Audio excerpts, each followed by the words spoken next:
Maybe if you don't want to talk, you could just listen.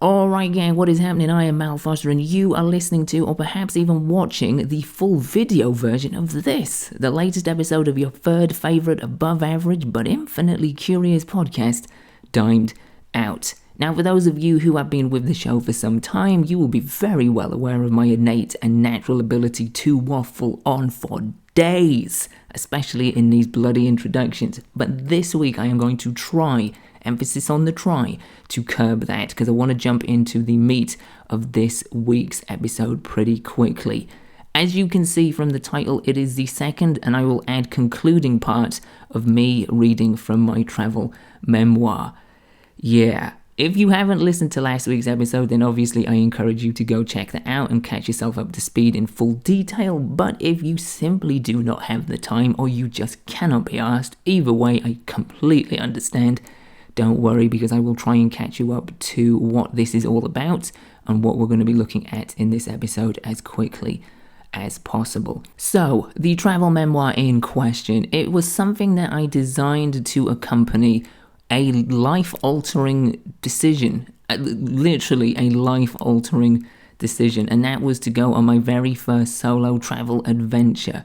It was the first time I'd been to the United States by myself. It was the first time I'd been to any country, period, by myself, and it was a big deal. Having existed, not lived, but existed in a pretty deep, dark hole of depression and anxiety in my mid-20s, I had overcome a number of obstacles. I'd lost a lot of weight.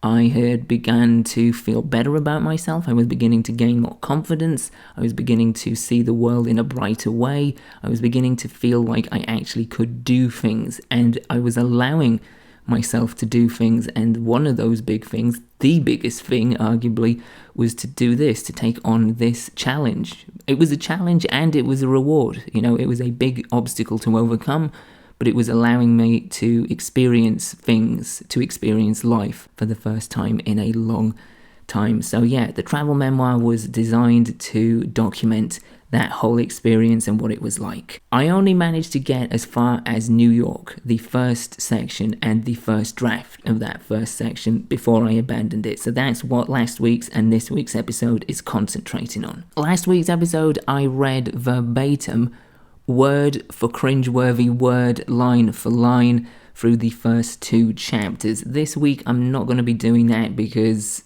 yeah, I'm not.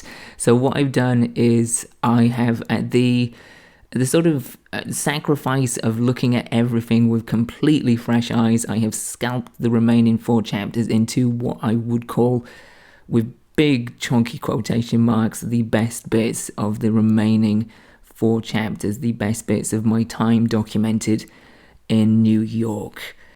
Yeah. You're going to go to some places, you're going to meet some characters, a character in particular, and you're going to be thrust into my musings on different aspects and sort of parts of life, I guess. So yeah, we're gonna just dive into it. Yeah, this is me just combing through the streets of Brooklyn as a 30-year-old. Yeah, here we go.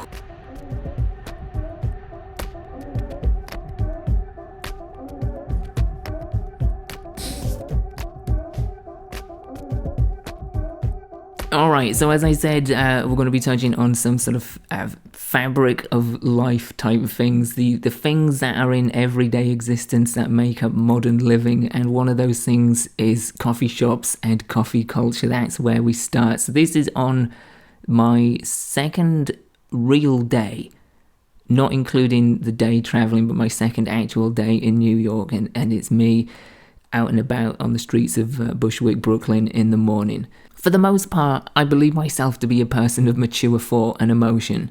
I would already argue against this right now, I would argue against that opening line, because this guy who wrote this was anything but, really. For the most part, I believe myself to be a person of mature thought and emotion, but in many ways, I could be considered a certified man-child.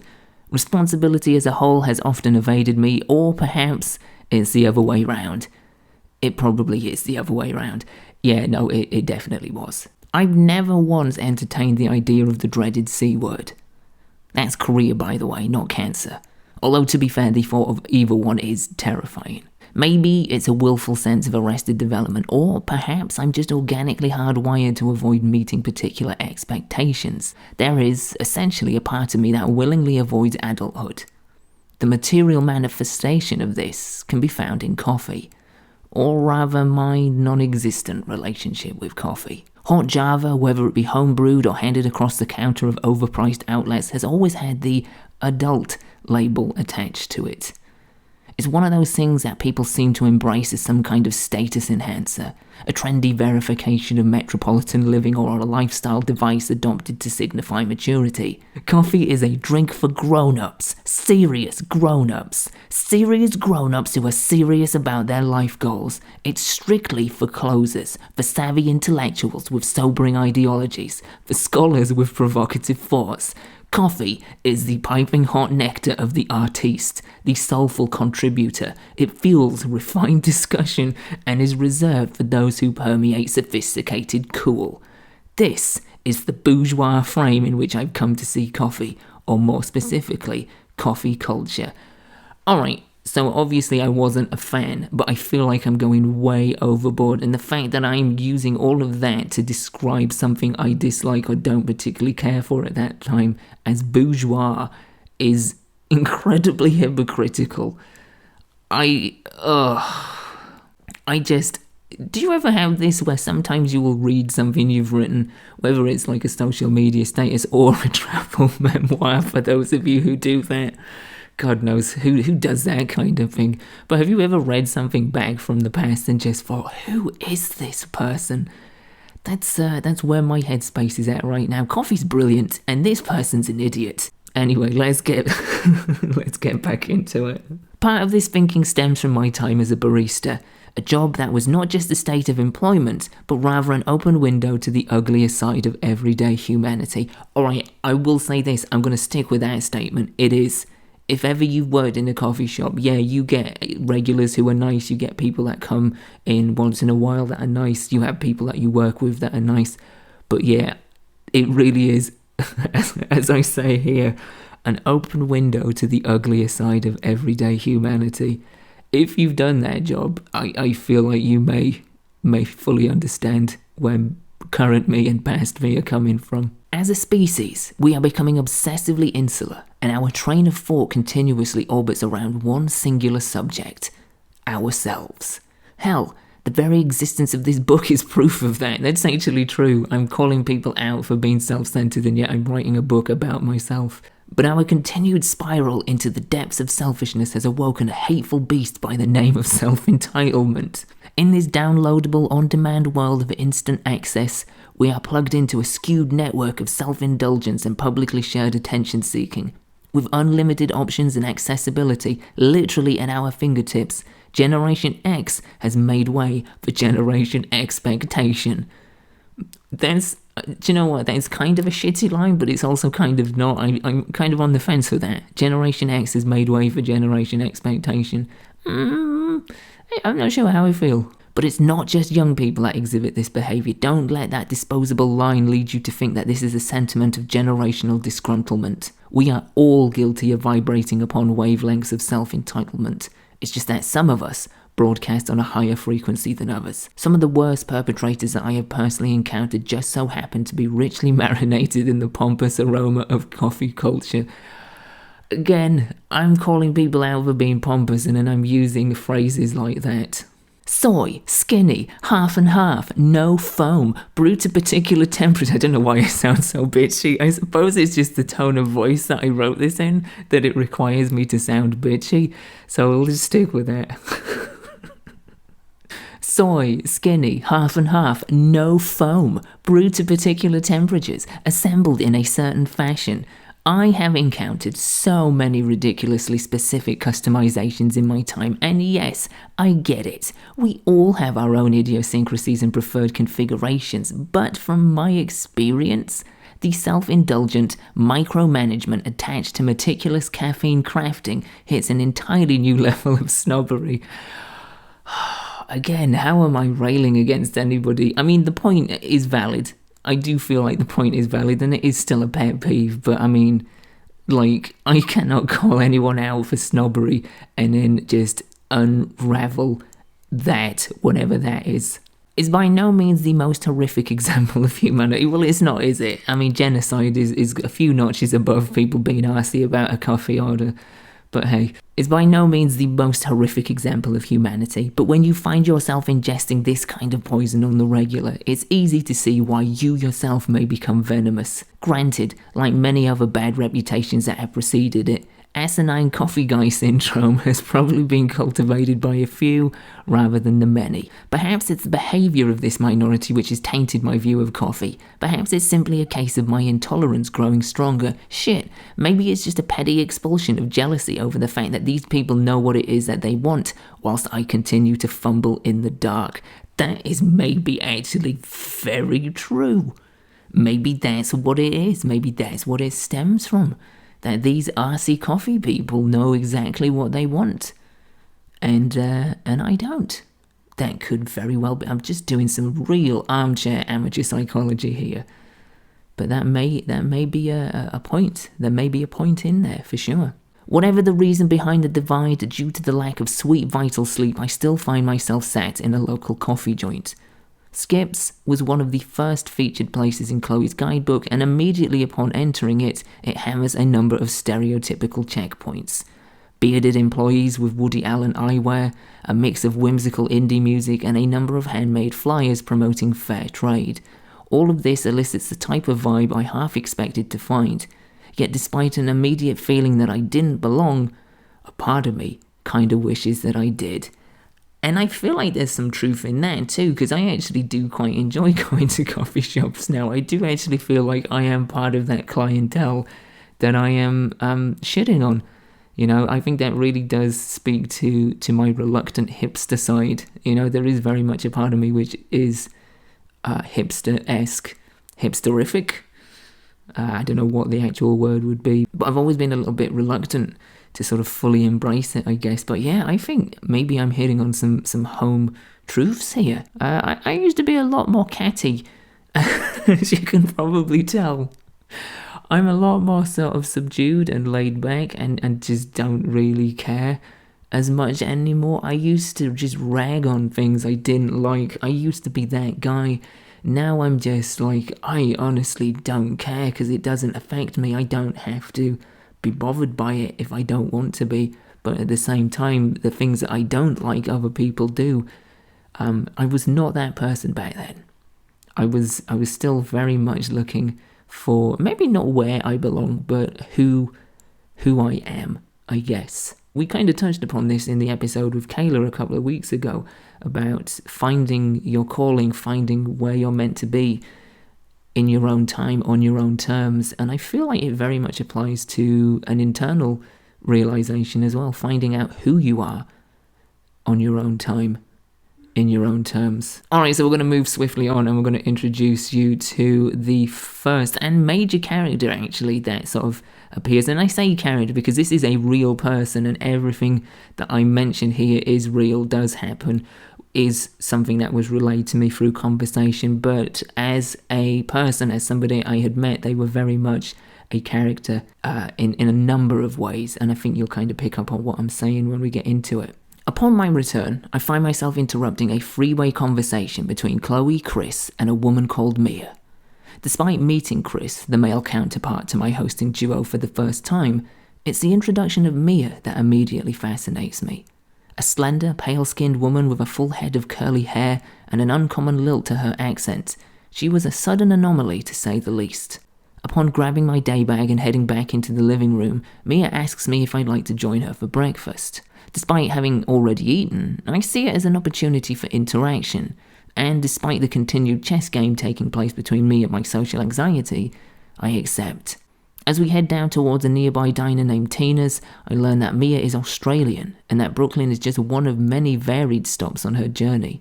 As we navigate the sidewalk, Mia tells me that she arrived early this morning, and despite her late arrival, her time at Chris and Chloe's apartment is limited to just one night. She's staying in New York for a week, but Bushwick was just a stopgap between Paris and Williamsburg.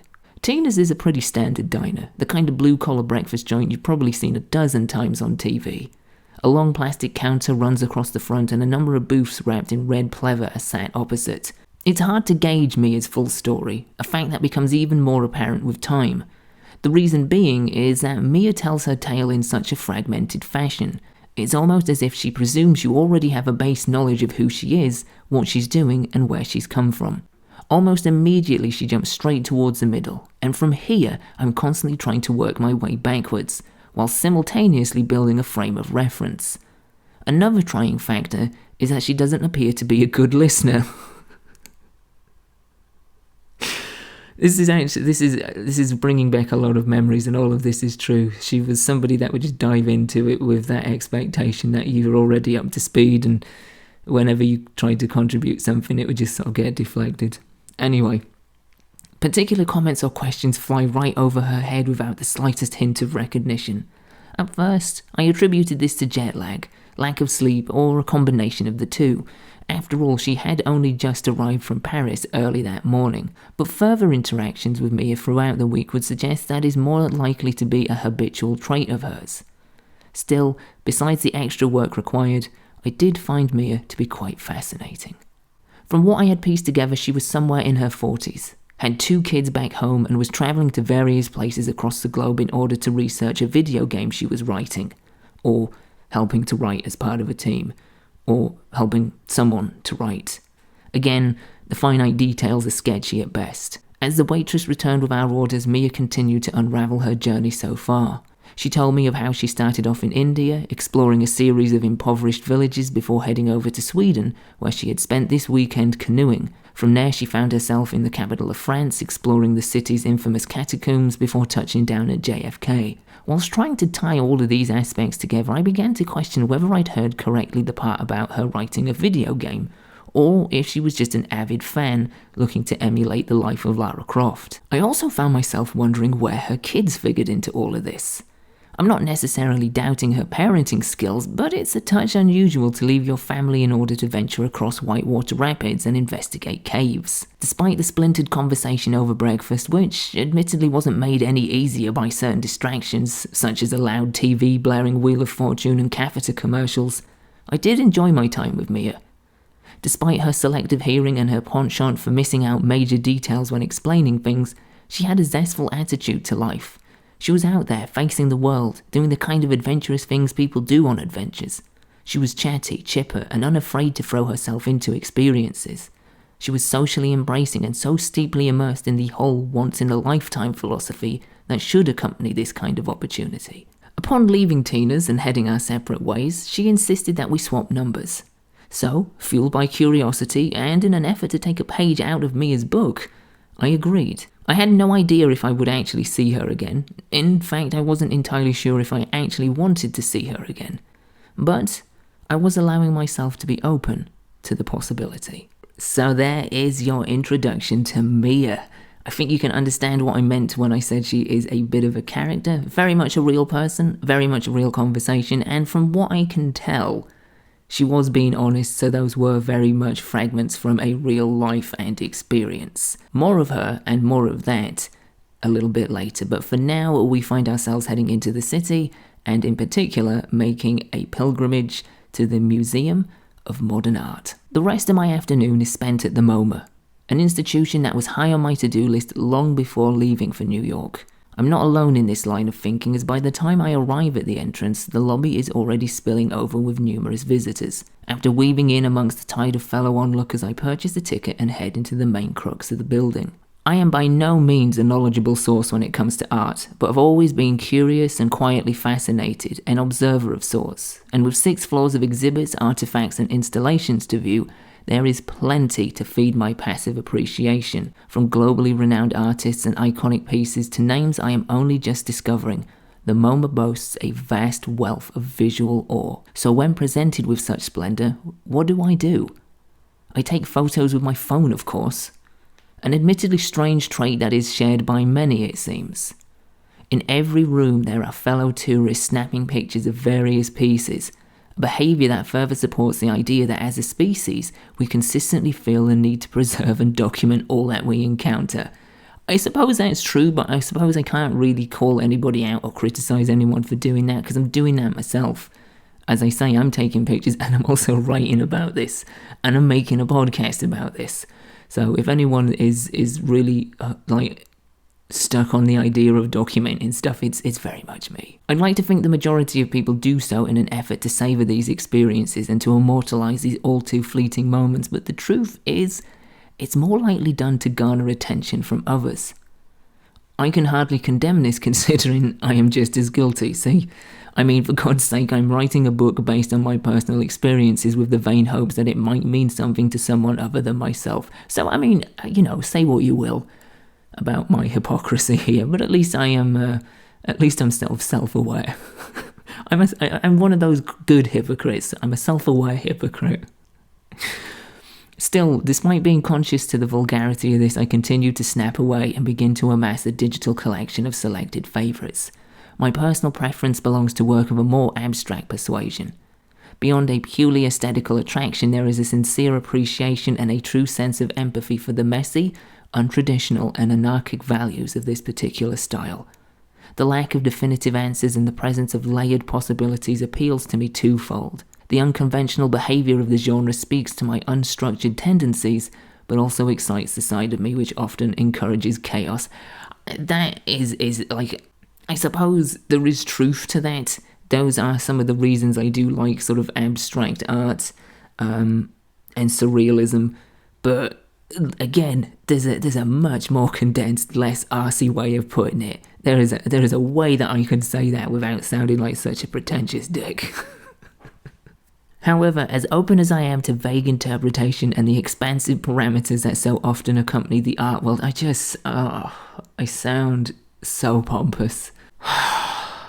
However, as open as I am to vague interpretation and the expansive parameters that so often accompany the art world, there are a number of exhibits and individual pieces that bear absolutely no meaning to me.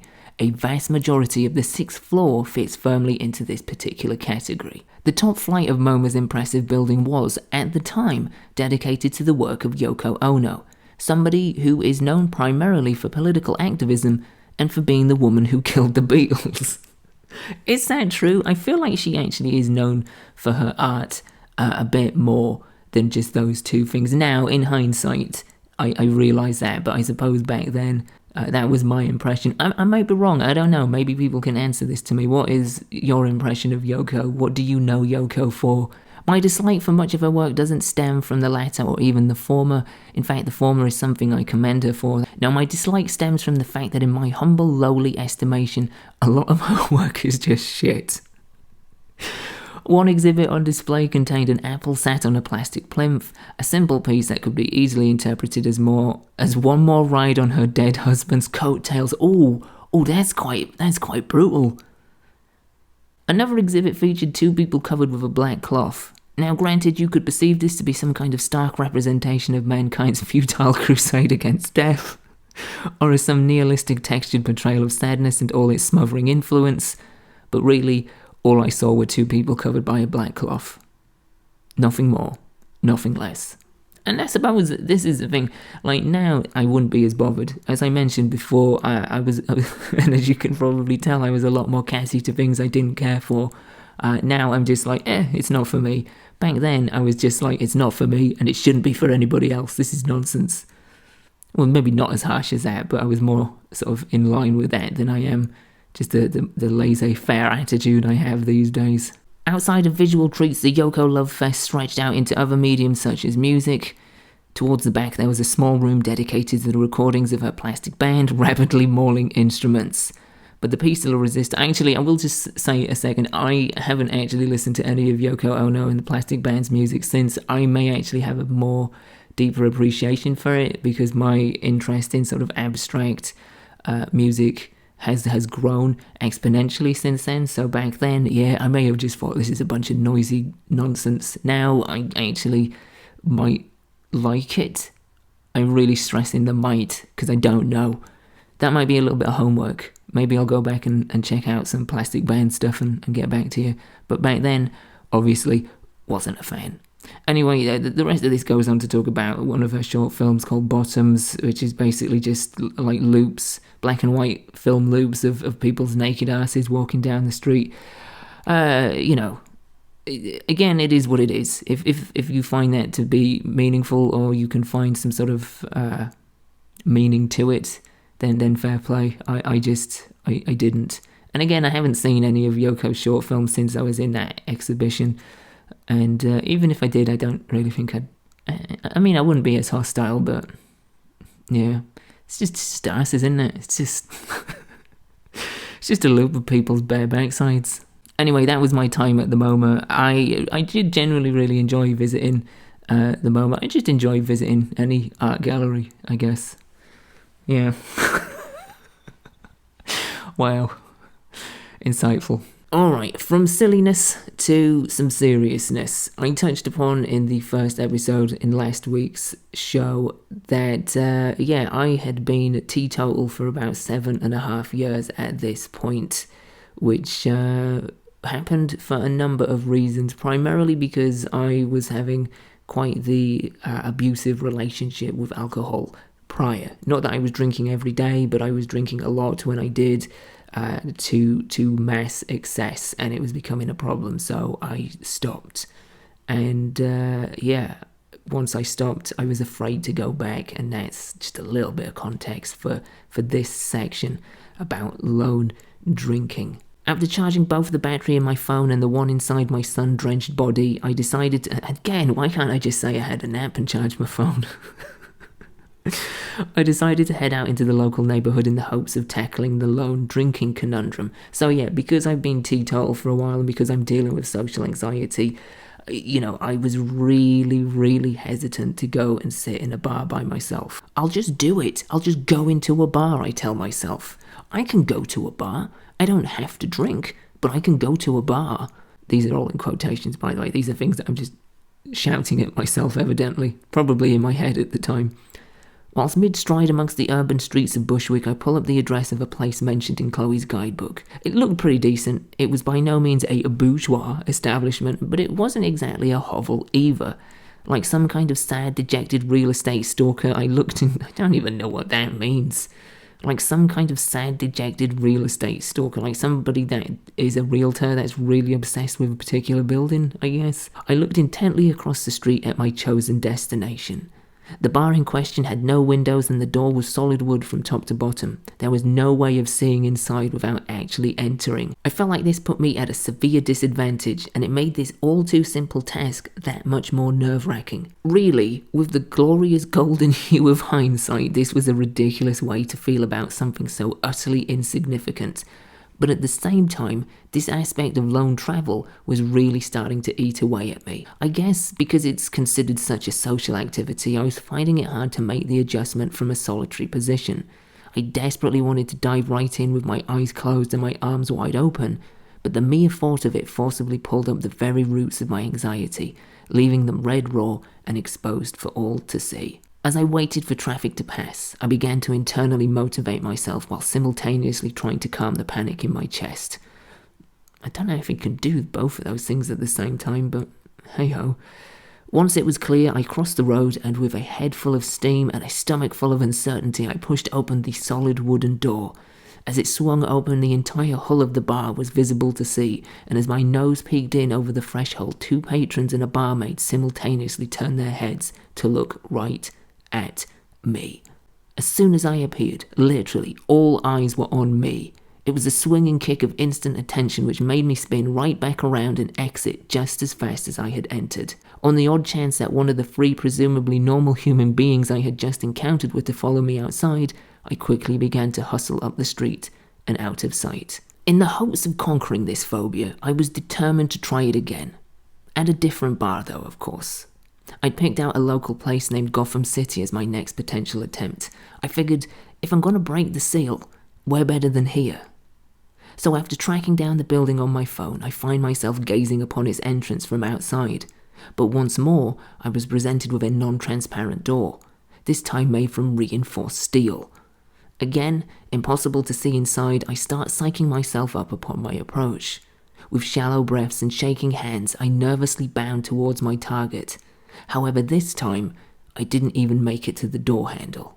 A few feet before reaching the entrance, I took a sudden improvised swerve, the kind you see when two magnets repel. For a second, I contemplated turning back and finishing what I had started. But after a second of desperate contemplation, I dismissed the idea and stormed off down the street. Pissed off and disappointed with myself for not being able to complete such a simple human function, I drudged back to the apartment. I actually feel like I'm being a little bit harsh to myself here. Yeah, it is a simple enough thing once you've kind of got over that hurdle, once you've kind of eventually got past that fear. But when something really does resonate a sense of anxiety, it's as simple as it may seem from an outside perspective, or from a perspective, as I say, past the hurdle, over the hurdle, in the moment when it is generating and creating that anxiety, it's the worst thing in the world, no matter how simple it is. So I feel like I'm being a little bit harsh to myself there. So I just want to say, past self, from me, present self, don't be so harsh on yourself, kid. When I got back, I didn't even attempt to talk to Alyssa. Alyssa, by the way, if you missed the first episode, is a pseudonym for the woman that is now my wife. That will play into things in a little bit, so that's a good thing to bear in mind. When I got back, I didn't even attempt to talk to Alyssa. Even if I did, what would I say? Soured and in the most petulant, self-pitying fashion, I slid beneath my duvet and sank into the dark. I wasn't tired, not in the least, but at the same time, sleep seemed like the perfect way to distract myself from the cold, hard truth. I was wasting my nights, and when this really could be a once-in-a-lifetime kind of deal, I didn't have that many nights left to waste. On the back of the previous evening's events, I was determined not to throw away my fourth night in New York. Instead of playing another round of the redundant will I won't I game, I opted to stick with something proven, something familiar, and frankly far more comfortable. I went to see another movie.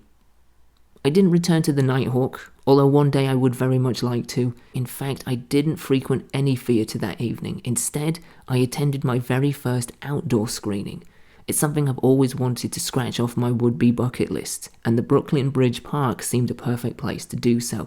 The film in question was Attack the Block, a British sci-fi comedy that I had already seen some years prior, and although I enjoyed the film just as much upon second viewing, it wasn't so much what was screened which made the evening memorable, but the experience of the screening itself. Alright, so I'm going to skip ahead a little bit because there really is just a whole lot of unnecessary detail here. So basically I got there an hour early and I brought something to eat, sandwich, fruit and some drinks.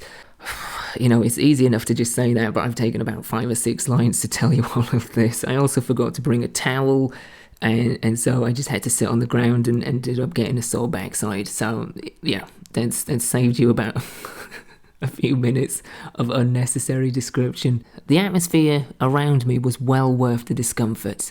For despite being alone amongst a sea of strangers, there was an illuminating ambience threading its way throughout the park. An almost tangible presence of humanity subconsciously exposed and moulded into a somewhat metaphysical embrace. Oh, no, just there was a lot of people around, and it was nice to see. You know, there were friends, there were lovers, there were family members. It was just, you know, people, being people, connecting. And it was nice. It's what I'm trying to say, but doing so in the most flowery, ridiculous fashion. Alright, what have we got here? As I looked around, I saw it unfold amongst an abundance of people. Old acquaintances picked up where they last left off, whilst new relationships bathed in the rosy glow of discovery. Immediate families and extended kin retread familiar anecdotes. Lovers from past lives navigated awkward silences, whilst newly found platonic friends in the present forged fresh memories. I don't know all of this. This is such poetic license. There was just a lot of people around. They seemed to know each other for various different reasons, and they were having a good time. That's basically what that was. All of this and so much more surrounded me that sweet summer's eve. Everywhere you turn, there were people laughing, smiling, taking pictures, and unpacking picnics. Yep. There was an undeniable contagion of happiness making its way throughout the crowd, the kind of natural, simplistic joy that I wouldn't have found in any bar that night. The simple combination of people connecting against such a stunning natural canvas hit my emotions twofold. I suppose I've skipped something here. There was the sunset coming down, which was lovely. See, all of this is actually really nice. Seeing people together, being happy, connecting, meeting up with friends, going on first dates, all of it is lovely, especially when you have this beautiful backdrop of the sunset in the height of summer going down. It really was a lovely, lovely scene and a great place to be. I just go all the way around the houses and back again to tell you about it. But that's what was happening in a nutshell. Despite my searing level of social awkwardness, it felt good to be amongst people and to experience in some part the prickling sense of glee. But adjacent to this, there was also a deep sense of longing. As I gazed upon an unfurling tide of acceptance, I longed for what it is I could see, but did not have. Out of all the moments that occurred during my time away, this is the one that I keep replaying in my mind. This is where I found myself to be on the outside, truly looking in. Alyssa had popped into my mind several times along my journey thus far, as she had a habit of doing every day, but the very thought of her hadn't burned this intensely for almost 7 months. It's a little bit of a flashback for you here. It was a cold December weekend in Manchester, and I was sat in the middle aisle of an unfamiliar church. I was there for the wedding of one of my best friends, Gina. It was the first wedding I had ever attended, and despite having known Gina for a number of years, it was also the first time I had met her in person. As I watched her and her now husband exchange their vows at the altar, I was hit sideways by an unrelenting force of emotional juxtaposition. I found myself crying with happiness because my dear, sweet friend had found somebody whom she truly loved and who could reciprocate that love just as much. Here they were on the cusp of building a brand new life together, yet here I was, alone, whilst the person I truly loved was halfway across the world. She should be here with me. I wish she was here with me. I would do anything for her to be here with me. This exact train of thought departed from Manchester in December, only to find itself arriving in Brooklyn less than a year later. That same internal feeling reared its head, only to once again provide a double-edged blade of purified happiness and melancholic longing. A profound duality of emotion for somebody who even now, despite being closer in terms of physical distance, still felt so far away. So yeah, this was sort of a profound moment in my trip. I mean, I very much missed. It's weird because I suppose some people may be able to sort of connect with this. It depends on your situation, depends on your life circumstances, I guess.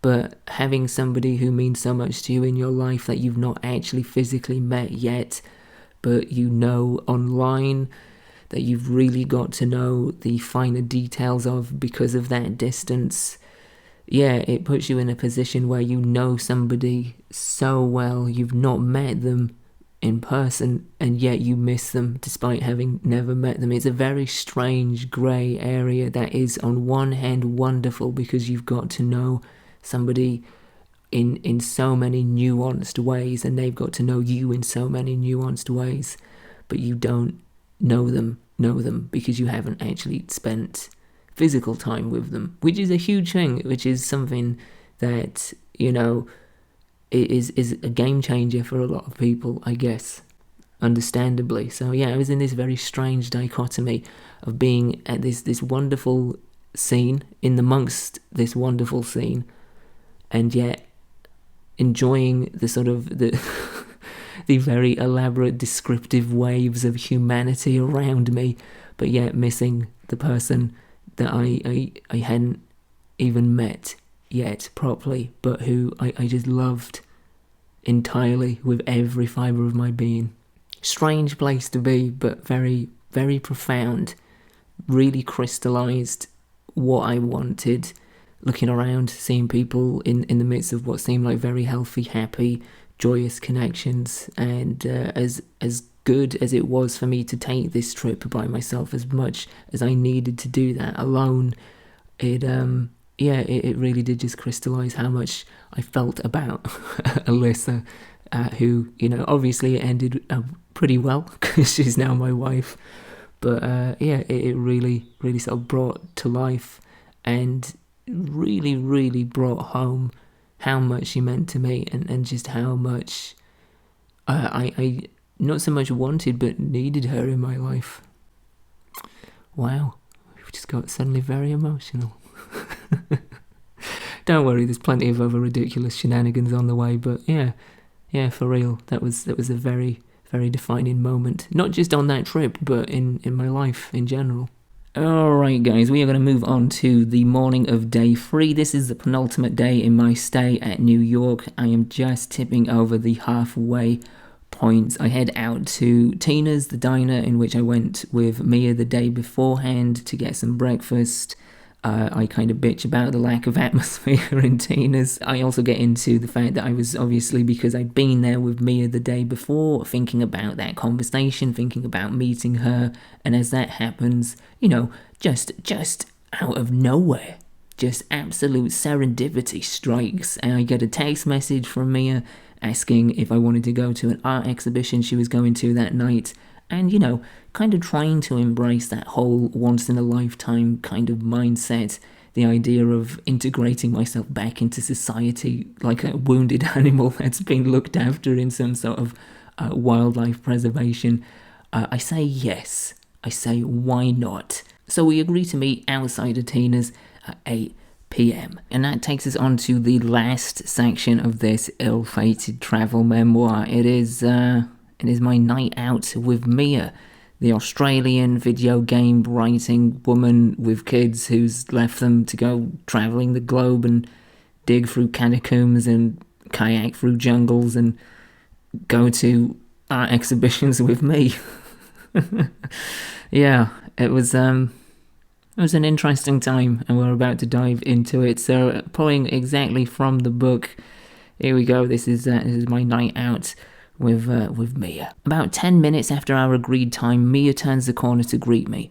Just as chipper and upbeat as the first time we met, she's a little flushed in the face, but raring to go. She gives me a quick hug before leading us into what she thinks is the right direction. You see, Mia hasn't been relying on the modern comforts of GPS to get around. Instead, she's been kicking it old school, boning up on street maps and storing routes inside of her head. And to be honest, this kind of amazes me, as I have become so dependent on Google Maps that it's alarming to see somebody even attempt to get around purely on recall. Yet, impressively, she's done so without fault.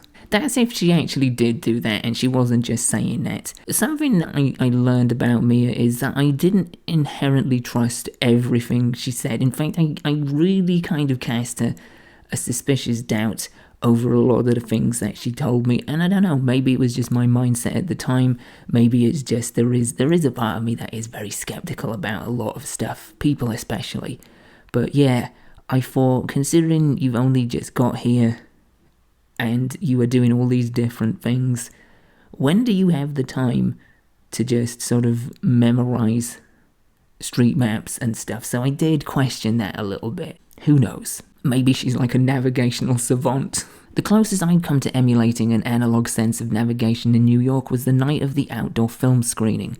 Between listening to music on the journey down, navigating towards the park and taking photos, I had worn my battery down to a nub.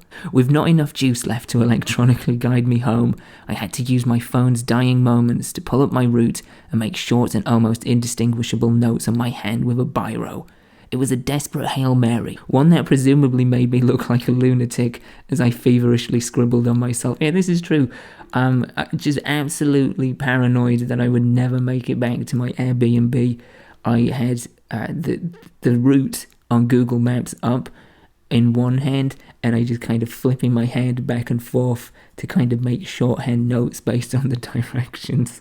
Yeah, I'm absolutely awful with stuff like that. With my phone fully depleted and only a scattering of ink smudges and scrawled handwriting to lead me back, I'm amazed I made it to the apartment at all. Still, despite my miraculous return, I wasn't about to abandon the comfort of GPS anytime soon. Just as well, really, as during my time with Mia, my sad dependency on technology actually came in handy. So basically, she claimed that she knew where she was going, she had it stored in her head, and she took us in one direction. It was completely the opposite. So yeah, pulling up Google Maps, using my soft Western dependency on technology, I got us to where we were going to, which is the art exhibition previously mentioned. The exhibition on display is called Skype Heartbreak Show and is being displayed in a small building named The Chimney. As we head inside, what I see surrounding the exhibit is a congregated human catwalk of vintage clothing. Oh, again. I thought at some point we might have reached like a saturation point where I just, even then, realised I was over-egging the word pudding, but evidently not. As we head inside, what I see surrounding the exhibition is a congregated human catwalk of vintage clothing. A procession of boutique garments on racks of flesh cradling glasses of wine. Oh. Already it reeks of pretension. Again, who am I to talk? Who am I? Actually stepping into the exhibit itself and taking the time to look beyond the surface, I quickly find that there is a lot more to the installation than my disparaging eye first perceived. The premise of the piece, and this is actually really cool, I think this was actually really cool. The premise of the piece is to depict the breakdown and decay of a young couple's long-distance relationship. This is done through a series of video calls, emails, and instant messages filtered with glitches, pop-up ads, and other internet-based intrusions. In a crude simulation of said relationship, 2 separate monitors are set up in the middle of the room, each with a keyboard and an Xbox Kinect camera of their own. One side represents the female's viewpoint, giving you the opportunity to see incoming correspondence from the male, whilst the other side reverses the roles, giving you the man's point of view. Apparently, the elaborate piece has been rigged in a way that alters the emotional level of communication according to the audience's proximity. So the larger the distance between you and each monitor, the more messy and fractured the breakup becomes. I can't say whether this was true or not, as we didn't really stick around to see the exhibit fully fleshed out, which, I must admit, was a shame. Despite my initial snippy attitude, I actually found the whole thing really quite fascinating and pretty damn poignant. Looking at it from a general perspective, there was a definite resonance to the exhibit, one that echoed with great effect. We invest so much of ourselves in technology that it's become an almost symbiotic part of our being. We upload insightful moments of time on the daily, document our existential thoughts in 140 characters or less, and broadcast little intimate details about our relationships. We are essentially a collective hive of online scrapbookers, outlining the most intimate and inane details of our existence in digital ink. This is perfect proof of that. A behaviour that presents the possibility of preserving precarious moments, again with the alliteration, A behaviour that presents the possibility of preserving precarious memories. But at the same time, those endearing trinkets can also serve as painful trophies of former happiness. Breadcrumbs of remembrance which can act as the slowest of poisons. A forgotten holiday photo here, a recommended friend request there. These individual threads progressively entwine to create a lingering tapestry of melancholic recollections. By capturing our lives in such vivid colours, we leave ourselves vulnerable to a future which could be haunted by the presence of our past. An idea that sinks deeper into the forefront of my mind as I continue to watch the virtual corrosion in front of me. I really could do with throwing in some commas as well. That's another gripe I have with past me and my writing style, quote unquote. I think, despite it being really stodgy and just like overly wordy, again, younger me's heart's in the right place and his mind's in the right place as well. We are all guilty of just documenting everything and anything, and myself especially. And in a lot of ways, yeah, these are great memories that we're preserving until they're not. and occasionally we may stumble across things like, for instance, a travel memoir you haven't seen for 6 years, and uncover some things which you don't particularly want to see or be reminded of. Anyway, back into it. Considering my relationship with Alyssa was forged in the very same video messaging system used for this exhibit, the all too fleeting glimpse I caught of the installation rung true in so many ways. The rich, honeyed comfort of falling asleep on the phone with one another, feeling that inexplicable closeness in the sound of her sleeping breath, the jittery excitement of waking to find an inside joke texted across the time difference that separates you, the increasing dependency, the mounting insecurity, the paranoid questions, the possessive smothering, the mistrust and the eventual disconnect. From its harmonious start to the niggling glitches and the inevitable crash, it was all there to relive once more. Yeah, see, this whole thing really did capture my attention in a big way. I really liked the intelligence behind it. I liked the creative framing of it, the idea of doing two sides to an online relationship, riddled with glitches and pop-up ads and just general digital decay. But yeah, it really captured my attention from that point, but it also kind of captured my heart because I had been through a similar situation, with Alyssa. We'd been through good and bad and kind of gone along a trajectory of our own online. So yeah, it was really quite poignant. To see another couple reach the same glorious peaks and ultimately fall into the same desperate valleys resonated on so many levels. To see the difficulty that comes with being separated from someone you truly care about by the unrelenting forces of circumstance drew out sympathy, empathy, and a brief but piercing sense of pain. Although seeing it played out on a fictional canvas with digital effects didn't touch upon the fringes of its real-life counterparts, it was still hard to digest. So perhaps, as much as I would have liked to delve deeper into the exhibit, Mia's insistence on leaving was the best plan of action. I never did find out why she wanted to leave so quickly. I found it strange considering it was her idea to go in the first place. What I did find, however, throughout the course of the evening was several more shards of Mia's interesting and somewhat inconsistent story.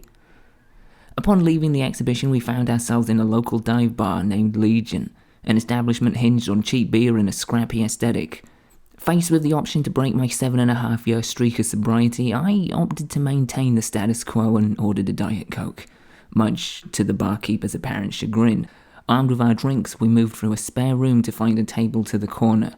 It's here that I quizzed Mia about the art exhibit and how it came to her attention. From this line of questioning, I found out that she is working on a video game script, and that said script is actually a project for her course in creative writing. Now, how long she's been studying for and why she's specifically writing a script for a video game, these are answers I did not find. I did ask, but Mia either legitimately didn't hear me or simply chose not to. I did, however, learn what the narrative of the video game entails. As the bar's resident DJ, a man who could easily be mistaken for Truman Capote. He could, actually, yeah, thinking back, this fella did look a lot like Truman Capote. Anyway, he was spinning a nice collection of alternative 80s tunes. In particular, I do remember Bring Out the Dancing Horses by Echo and the Bunnymen, which is just mwah, chef's kiss. If you've never heard it, do yourself a favour. Mia began in her usual fragmented and clustered fashion to explain the story behind her script.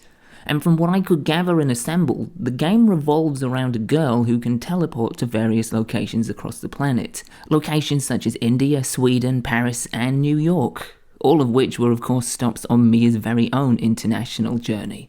It also bears mentioning that the fictitious interpretations of her global adventure were also somehow tied to giant spiders that were invading Earth. Again, I persevered in an attempt to decode Mia's explanation and to get a basic understanding as to why exactly the Earth was under threat from oversized alien arachnids, but despite my best efforts, I got no further forward. Whilst gently sipping her second G&T of the evening, she did however tell me that the basis of her script was influenced by a dead artist whom she admired greatly. Subsequently, I also learned that Mia had spent that very afternoon looking around the former apartment of said dead artist. As much as I had been grasping onto the bewilderment behind the whole giant spiders thing, the latest revelation Well, it jumped to the front of the queue when it came to confusion and curiosity. Why were you wandering around a dead woman's apartment, I asked. But in what was becoming standard fare, my answer didn't have the direct impact that it ought to. From what I could gather, Mia had spent the afternoon poking around the belongings of a deceased woman she'd never met, simply to obtain a pure sense of inspiration. Mia freely admitted that this woman's work had been sampled and applied to her own. So, in an unusual twofold agenda, she visited the dead woman's home to simultaneously pay respect and to imbibe her artistic influence. Her intentions were well-meaning enough, but the idea of waltzing around a dead stranger's living space seemed a little odd and, to be honest, kinda creepy. Although having said that, a part of me really wanted to push this conversation further in the hopes of gaining a little bit more clarity.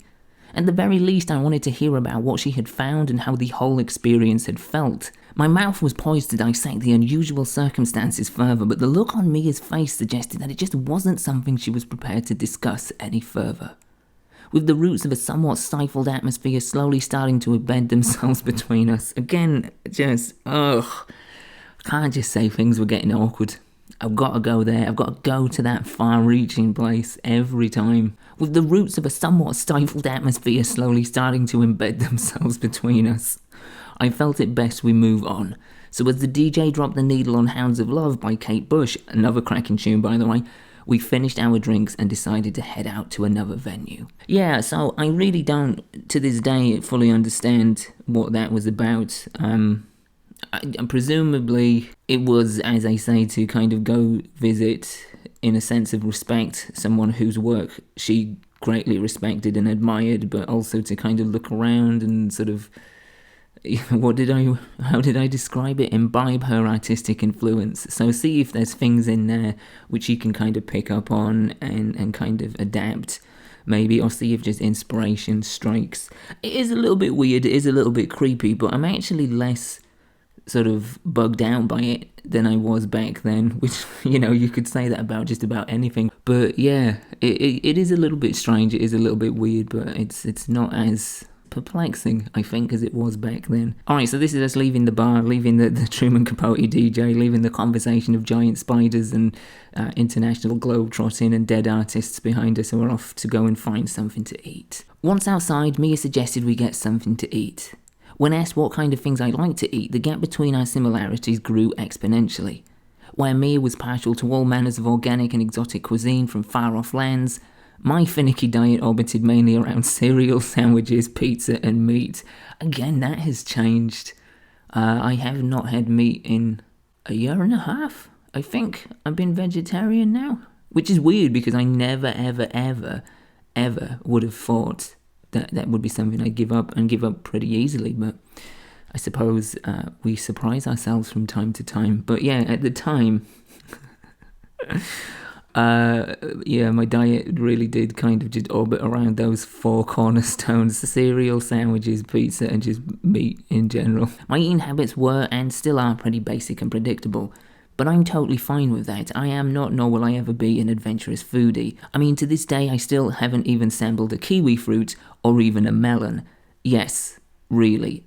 Just a little update on that in case you were wondering. Still haven't had a kiwi fruit, still don't want to, and it's simply because of the little hairs on the jacket. And I know what you're going to say, you don't actually eat the jacket, you don't eat the little hairs. I know this, but it's still enough to make me go, nah, not having it. A melon, I have had. A watermelon, I've had. Apparently not a proper watermelon or good watermelon, because apparently... watermelon from an all-you-can-eat Chinese buffet doesn't count. I say bullshit, it does. What do you guys think? I know exactly what you're going to say, and I'm just going to ignore it anyway, so just forget I even asked. Foolishly, I seem to have forgotten this for a moment as I inexplicably told Mia that I wasn't bothered what we had, and that I was fine with whatever she wanted. As soon as the words left my mouth, my overactive and irrational imagination kicked into gear, projecting a slideshow of frightful images into the forefront of my mind. This is peak 30-year-old me.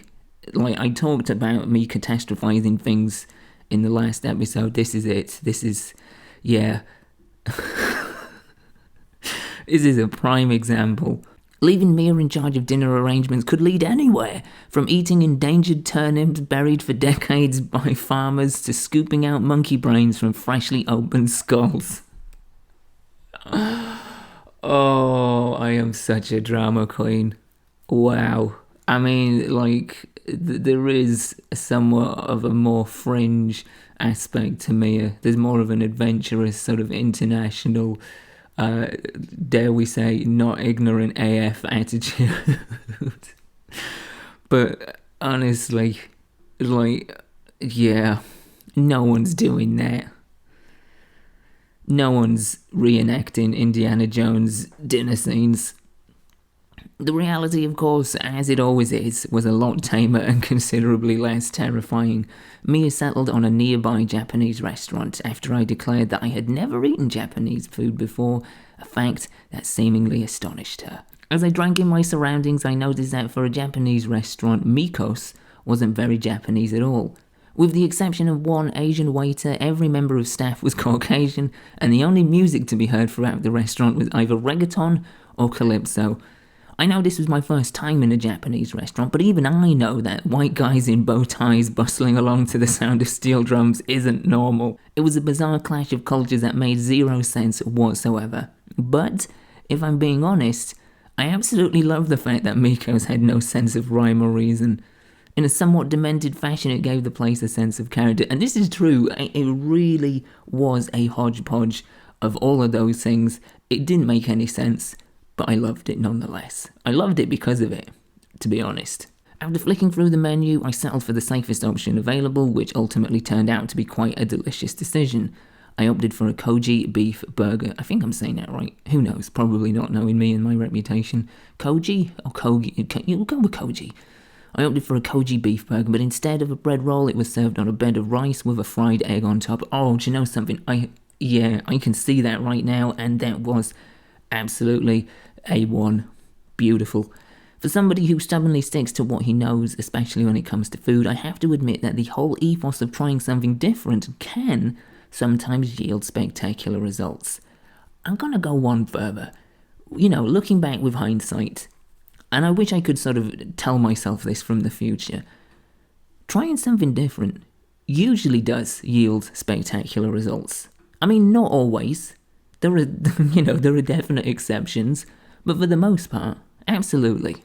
If you're listening to this and you are in the same mindset as 30-year-old me, where you're just like, no, I'll just be disappointed, I'm just going to stick to what I know, that's, I understand that, I get that. There's a place of comfort, there's a place of security, but I am telling you, because I was that person, do it once in a while. Push yourself, challenge yourself. You'll be surprised. Maybe the unconventional structure of my meal was a sign that I really should be looking to break convention more often. Or perhaps it wasn't the food, but rather the unconventional structure of my companion which propelled this particular train of thought. After all, underneath the entangled anecdotes, the half-baked explanations and strange behaviour, Mia seemed to be thriving within her uncertainty.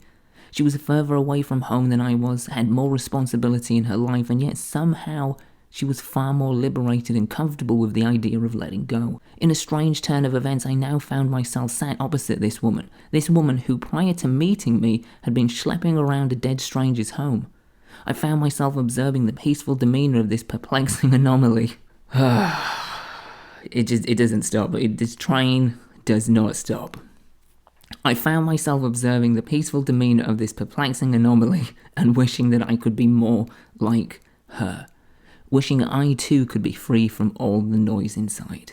And that's kind of true, actually. At the time, I did find Mia to be quite unusual. Like I said before, she is definitely a character. She's somebody that struck a chord because she was so wildly different to who I was then. Now, I think if I were to meet her, and she was this incarnation of her, we'd actually get on a lot better because the gap in difference is a lot smaller. I'm a lot more, not like her, but I guess more of a like mind than I was for sure back then.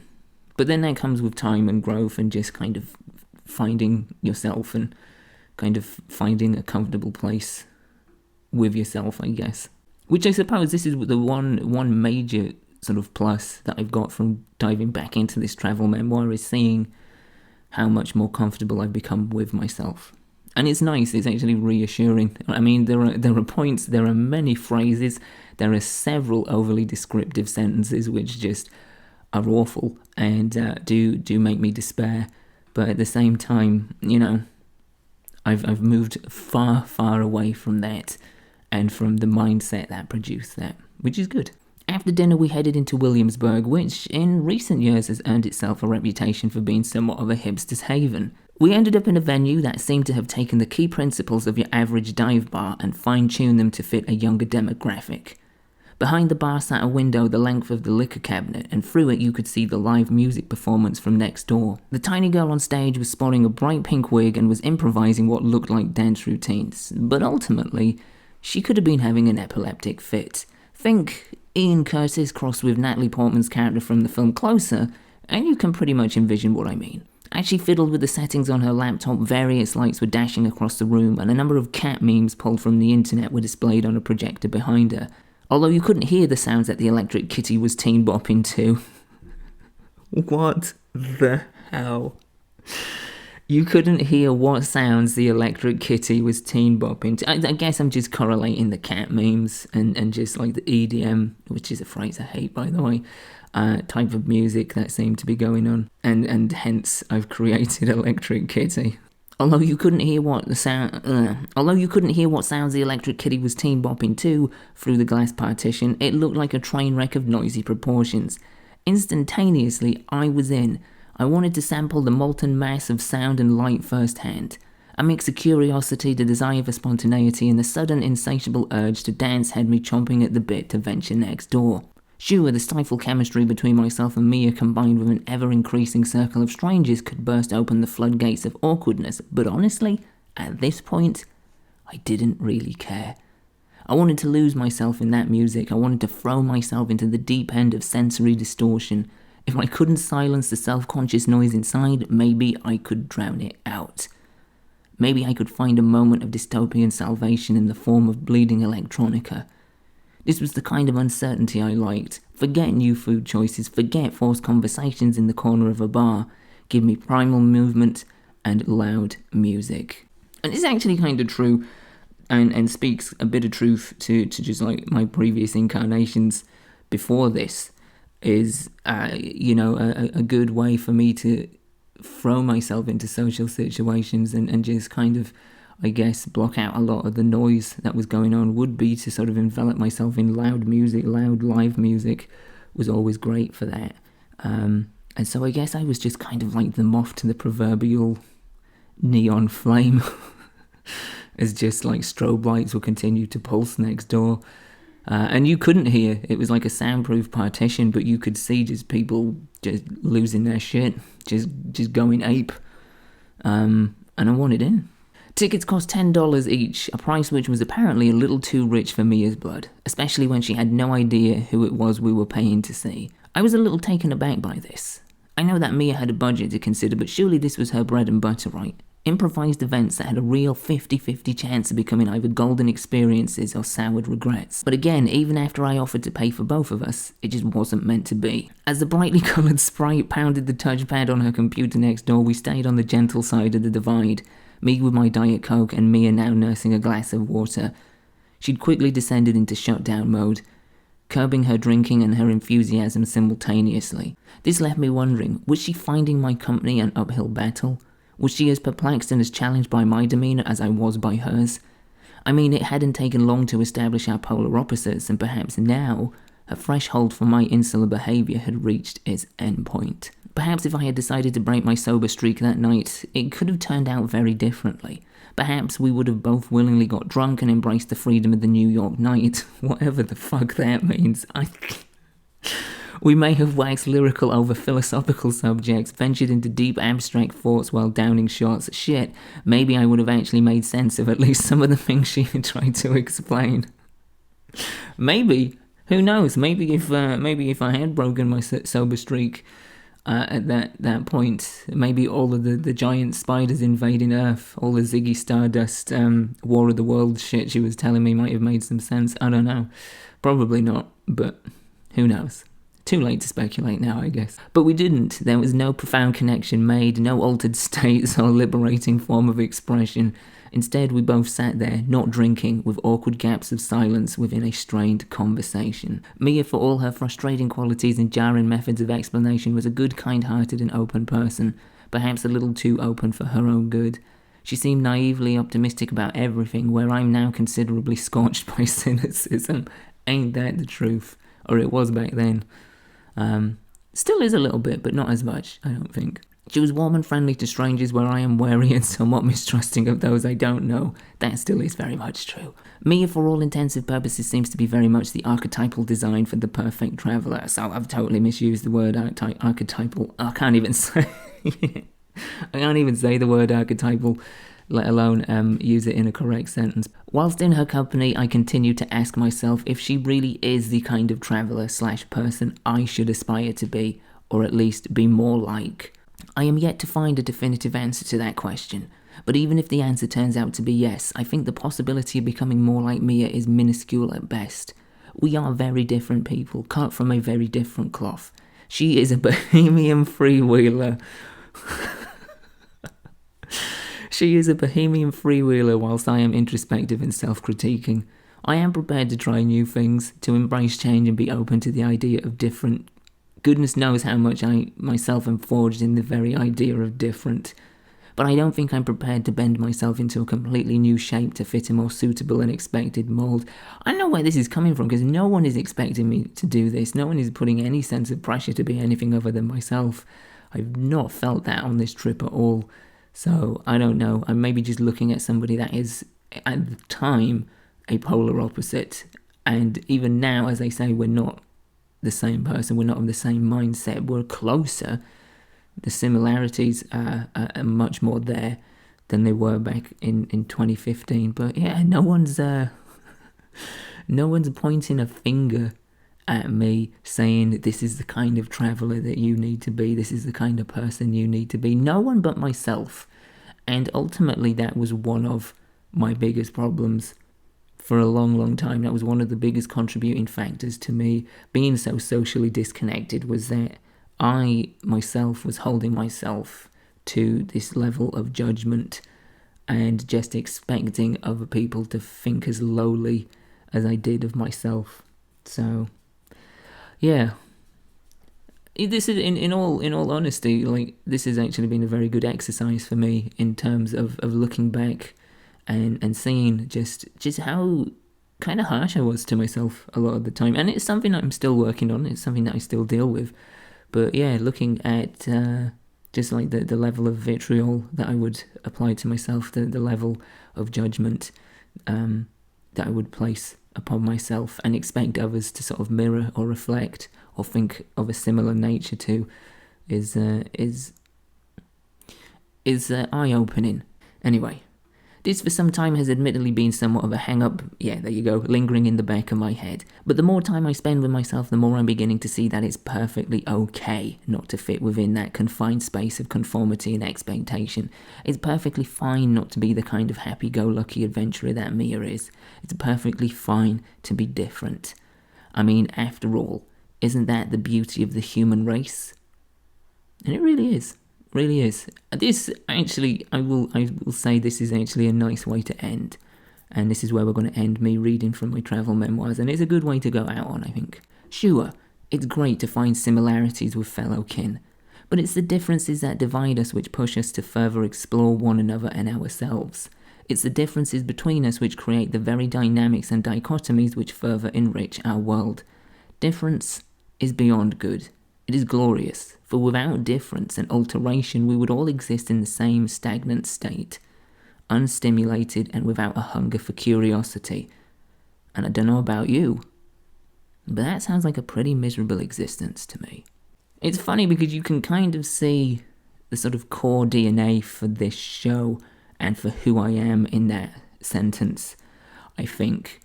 You know, and it's at this point that I was beginning to realise the things I'm saying in that last paragraph about accepting your difference, accepting how you are not like other people, and that's fine.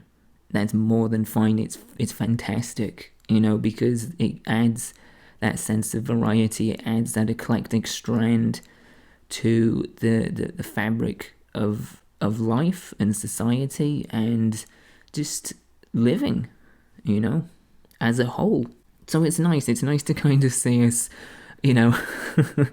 after a lot of sort of missteps, a lot of things that are not great, a lot of destructive thinking, a lot of unnecessary judgment placed upon myself, a lot of catastrophizing. It's nice to see that we end up at a point where things haven't drastically changed, but I am becoming more self-aware to what is important and what is true, and that is acceptance, and that is knowing that it's perfectly brilliant and amazing to be you in all the different ways that you are you. And on that note, guys, that's pretty much it for this week's episode. Next week we do have a guest. I haven't actually decided which one it's going to be yet, because I have a couple of options. So I guess you'll just have to stick around, watch the social medias, which, by the way, if you are not following me, you can find me on Twitter and Instagram at I am Mal Foster. We do have a Facebook Dimed Out page as well. Just search, obviously, Dimed Out. You'll find it easy enough. But yeah, keep an eye on the social medias to see what the guest is going to be, what you're going to get next week. But it is going to be a guest, because I think we've all had enough of just me for these last 2 weeks. We are almost at the very end of season 2. We've got just a few more episodes left, and it has gone incredibly fast. So at the moment, I'm preparing for that, but I'm also getting into the headspace to get ready for season 3. And what I want to do is, I have thrown this out on social media. You may have seen this on Instagram. I want you to throw in ideas, suggestions, recommendations for topics and subjects for season 3. I do have a list of stuff that I want to touch upon, that I want to cover, that I've got lined up, but I'm always open. As I've said in the past, this is an open sandbox. This is a project between you and me. This is our show, and as much as I do put it together, you guys listen, you guys appreciate, you give me the feedback, and I want you to be a part of what we make next. I want you to be a part of what we do in the future going forward. So yeah, if you've got subjects that you want to hear me touch upon, you want to see me cover, do please let me know. As I say, get in touch with me on Twitter or Instagram at I am Mal Foster, or check out the contact form on the website dimed-out.com. If you have enjoyed this episode or last week's episode or any of the other episodes that you've listened to, and you want to help us out and you haven't done this already, then the best way is to simply subscribe. It helps us out tremendously, and it delivers every episode from this point on directly to a device of your choosing, so everybody wins. We're available on your favourite podcast platform, so just hit that subscribe button. If you do want to go a little bit further with some support, then we do have a Patreon account. You can find us at patreon.com/dimedout. We've got one single tier, plenty of juicy extra bonus goodies over there. I will leave you to go check that out if you are interested. If you're not, no worries. No worries at all. Alright, so there you go, guys. That is pretty much it for this week. As I said earlier, next week we will have a guest, but that is next week. This is this week, and we are done. Look after yourselves, look after each other, and until next time, keep it dimed out.